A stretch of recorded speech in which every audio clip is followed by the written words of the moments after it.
Every morning before the market opened, the black spaniel carried the same silver measuring spoon to the pet treat vendor's shoe, under the untouched treat jars again.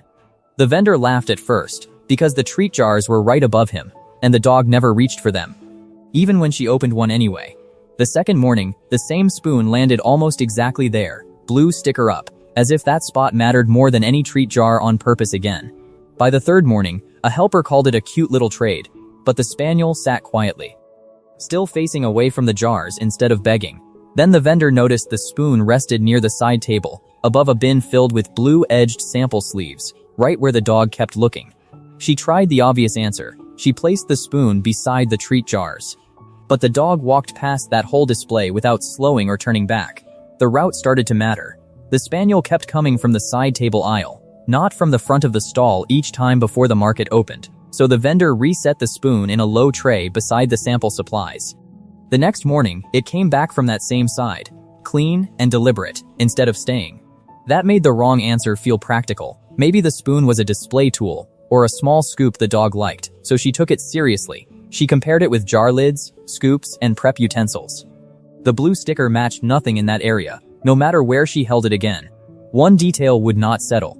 Whenever the spoon moved away from the jars, the dog waded closer to the side table bin, as if that distance mattered. The vendor set the treat jar down unopened. For the first time, she followed the dog's route instead of testing food beside the display for once that morning. At the bin, she lifted a blue-marked sample sleeve beside the spoon.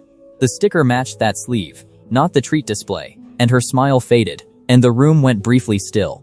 She spread the sample sleeves out on the table. 2 were slid aside, and 1 blue-marked sleeve stayed beside the spoon, as the dog watched quietly.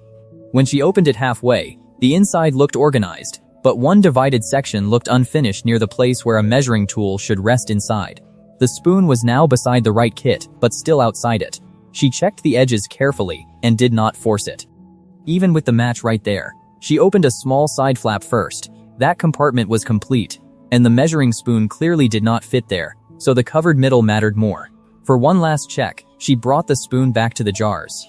The dog simply walked back to the side table, without rushing or pulling anyone. Then the old drop spot changed meaning. The silver measuring spoon had always landed closer to the side table bin than to the jars, from morning one, and not by accident. She opened the blue-marked kit fully. Inside was one empty measuring spoon-shaped slot, and the silver spoon finally fit cleanly inside, with no other missing piece nearby. The vendor slid the completed kit back into the bin.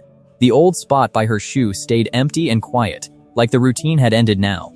The next morning, the same spaniel passed the same vendor